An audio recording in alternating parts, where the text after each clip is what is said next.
Hi, my name's Mel. Welcome back to my bookshelf. Today I thought I'd wrap up my reading November.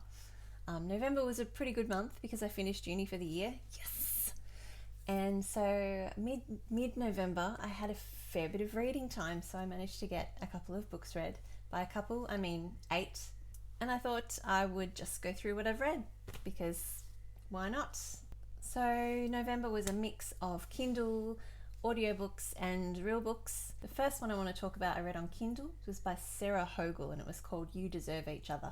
And it was about this couple who were together for just over a year and they were getting married and they didn't really like each other and they did everything to try and sabotage the relationship with the other person so that the other person would break up with them because they didn't want to be the one to break up the relationship. And anyway, as you can imagine, being a romance, it kind of all turned around and they realised why they sort of fell in love to begin with, and it was a really sweet story. It was pretty good. Not the best romance I've ever read, but it was a lot of fun and it was worth the couple of dollars that it cost. It was good. The next book on Kindle that I will talk about was I'm Thinking of Ending Things by Ian Reid. So Ian Reid first came to my attention a few years ago when I reviewed a book of his called Foe. And that was like a sci-fi twisty kind of book that blew my mind a little bit. It was very, very good. And I remember going through and seeing what else that he'd done, and then I'm Thinking of Ending Things came up in my search, and I remember reading the reviews for that one thinking, oh, this one sounds really good. So I tried to track down the audio version because I'd heard that that was amazing, but for some reason I couldn't get it in Australia no matter how hard I tried. I just could not find it anywhere. So I thought I'll just download the Kindle version because it's the actual only version I could get at the time. So I downloaded it and then I thought, right, I'm going to read it after uni semester's finished, and I didn't, and it's been sitting there for the last few years on my Kindle. So when I saw the movie had come out, I thought I better go back and read the book, and it was really good. So I'm Thinking of Ending Things is about a couple who've just got together recently and then they drive to meet his parents, and all starts out okay, and then some weird things start to happen, and then some really weird things start to happen, and then they meet the parents and even more weird things start to happen, and it's really bendy and really twisty, and I really quite enjoyed it. The ending was not unexpected but still a big ending, so if you like sort of mind bendy big endings, give it a go. It was very good. I might do a comparison video between the movie and the book. We're both very unique. The next book that I listened to in November was Jade War. So that was the sequel to Jade City. Now I did a review of the Greenbone Saga in my last video, which I'll link to down below. Jade War is a continuation from Jade City. So it just continues the saga between the clans, and then it branches out into other countries, and it's a fantasy, but it's a family saga. And if you are into Kung Fu and you are into The Godfather, then you should really enjoy that one. I'll link to it down below. So the first book that I actually read after I handed in my last assignment for the year was The Invisible Life of Addie LaRue. Now I've also done a video on this one and I absolutely loved it. So if you want to know more about my thoughts on that, it's down below as well. But so this one's about Addie LaRue. So she makes a deal with a devil demon type thing to live forever, but the catch is she is remembered by no one, as in you turn your back and they've forgotten you. So that was a really interesting premise, and I really enjoyed where it went. I liked the romances, I liked the premise, and I loved the writing. So this was an amazing read for me. I really loved it. So the next one that I read and I really liked was Elsewhere by Dean Koontz. So this one was sent to me by the publisher.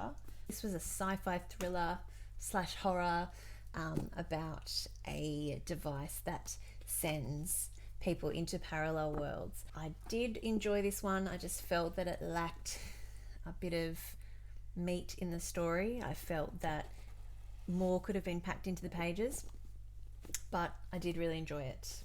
So that was a really good one too. Speaking of HarperCollins, they also sent me Sorrow and Bliss.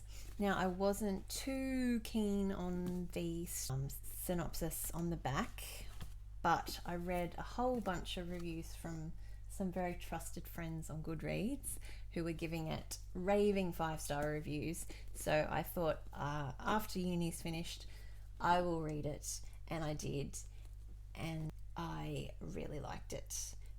So this book is about Martha. Now, Martha's married to Patrick, and they're having some problems, and he ends up leaving her, and it just goes through like a backstory as to how they met and how they fell in love. And it started off really poorly. I felt it just jumped spontaneously from this point to the next point back to this point. It just was really disjointed. I stuck with it because I knew that my friends loved it, so I knew that there must be more. So I kept reading, and I'm glad that I did, because about a quarter of the way through, it started to get really good. It became more coherent, and it was actually really quite enjoyable, and I really loved the romance in this, and I loved the ending, and it was really well written. I don't think I'd quite give it 5 stars like my friends did, but it's a solid 4. Second last book of the month, I read Susanna Clarke's Piranesi. I was quite excited about this one because it sounded really different. It's a fantasy, but it's surreal. So Piranesi lives in this endless house with endless corridors, endless rooms, and in each room there are giant statues of all sorts of different things, like endless statues. And there's sort of 3 levels to this house. So the middle level is where all the halls and rooms are. The lower level is halls and rooms that get flooded by the ocean, and the upper rooms is all the clouds, which have all the weather and all the rain and all the storms and all the sun. And so he sort of lives his life, and he navigates his way around the house by the statues that are in the rooms and what's happening around him. So he knows where everything is based on where the statues are and his landmarks. And as far as he's aware, there's only one other living human being, which he names the Other.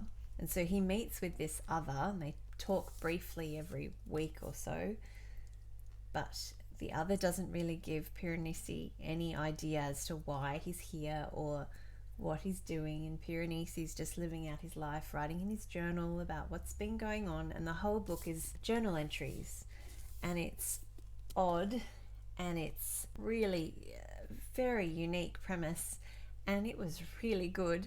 You sort of scratch your head most of the way through it thinking, what on earth is going on?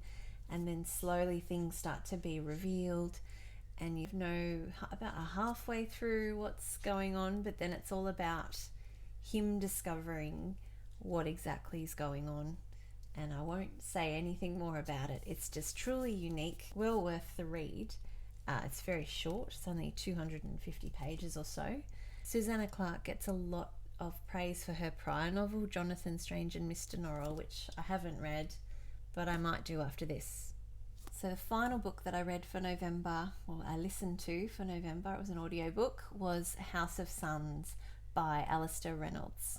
So this book was amazing. It was an amazing sci-fi, space opera, hard sci-fi, still really easy to get into. A little bit more difficult than his other one that I really enjoyed, which was Pushing Ice, but I did enjoy this just as much. I really love sci-fis that span a really long time. That's one thing I really like about one of my favourites, Children of Time, which spans tens of thousands of years, but House of Suns spans millions of years. It is just mind-blowing. So how do I explain House of Suns? Basically, a woman named Abigail Gentian cloned herself 999 times and sent these clones out into the galaxy to explore and to gain knowledge. She makes them as male and female, looking different, like different aspects of her personality. And every couple of tens of thousands of years, they reconvene meet up and they all share their experiences and their stories and memories. And then they all go off again, do another circuit, come back in tens of thousands of years, reconvene, and the cycle continues. Now, 2 of these clones have fallen in love, which is not as weird as it sounds. And so they travel together, and so they have a relationship, but it's forbidden, obviously. It's weird. Anyway, they end up meeting this humanoid robot type creature who helps them, and without destroying too much of the plot, some major things happen to the clones, and then they go on a hunt to try and find out what happened and why, and what you end up with is this magnificent space opera that is so mind-blowing in just its scope of time and characters, and just so much fun. It was a really amazing audiobook. The narrator was fantastic. I think he's done most of Alastair Reynolds' audiobooks, which is really good because he's amazing. And the storyline sort of goes back to Abigail and how she got to a point where she wanted to clone herself, and it goes back as well to all the clones. So each part of the book sort of jumps between, and it works really well, sort of giving away a little bit of information at a time. And it was phenomenal audiobook. It was fantastic. Highly recommended. So that was my November wrap up. 8 books, not bad considering I could only read for half the month because of uni. Have you read any of them? Please let me know down in the comments, and I'll see you in the next video. Bye!